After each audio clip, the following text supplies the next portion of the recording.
Hi everybody, CohhCarnage here with a final thoughts video on Abiotic Factor. I just wrapped up my Abiotic Factor run after just over 100 hours.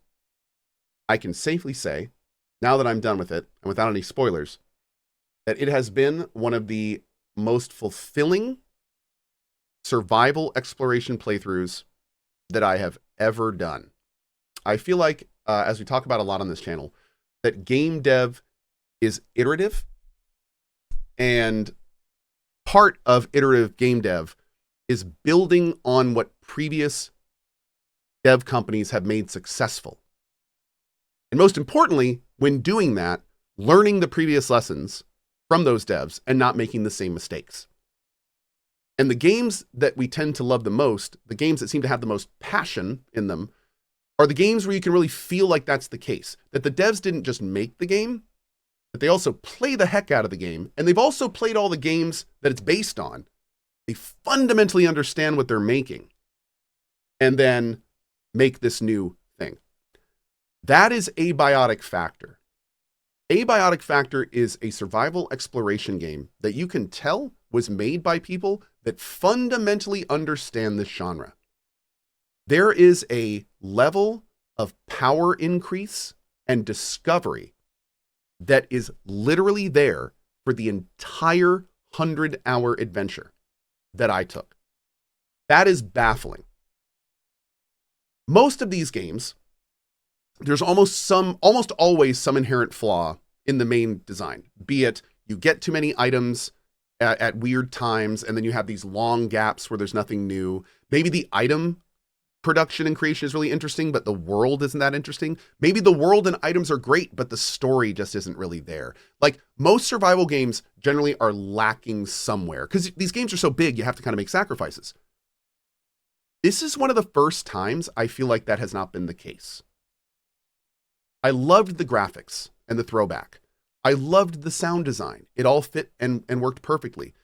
The QOL and evolving QOL in this game is one of the first times I have ever played a game where I'm like, this rivals Grounded. Like, what you can do in this game is actually comparable in many ways to Grounded in terms of how it progresses, in terms of how it is introduced to the player, in terms of the mechanics the player does, which you then get a new item, which fundamentally changes how that mechanic functions.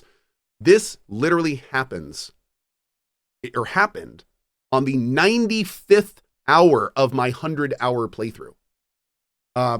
Again, just baffling. This stuff doesn't really happen. So, without making this video much longer, here's what I want to say. Abiotic Factor is Half-Life 1 plus a Dark Souls map system plus some of the best evolving QOL and survival exploration mechanics I have done. All of this together makes a package that is one of the best in the genre.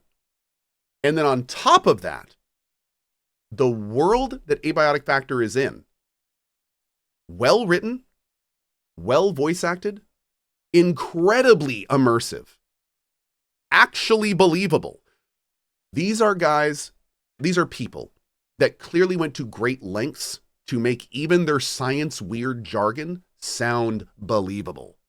And you add that into everything else when it comes to that immersion, and it creates a package that, again, I'm having a hard time coming up with other games I would compare this to, just because of how unique and awesome this combination is.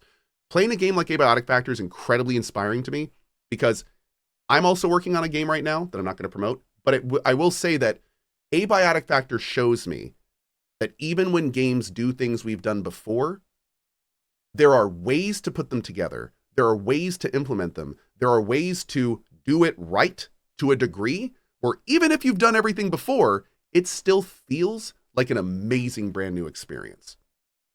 And I can tell you that is exactly what I'm setting out to do in my game. And it's awesome to see other devs, frankly, absolutely nailing it. That's it. Go buy this game. It's fantastic. It's also on Game Pass. I know. So go try it out there. I hope you enjoyed our playthrough. It was so fun. And I will see you guys for more. I'm going to go play some RimWorld.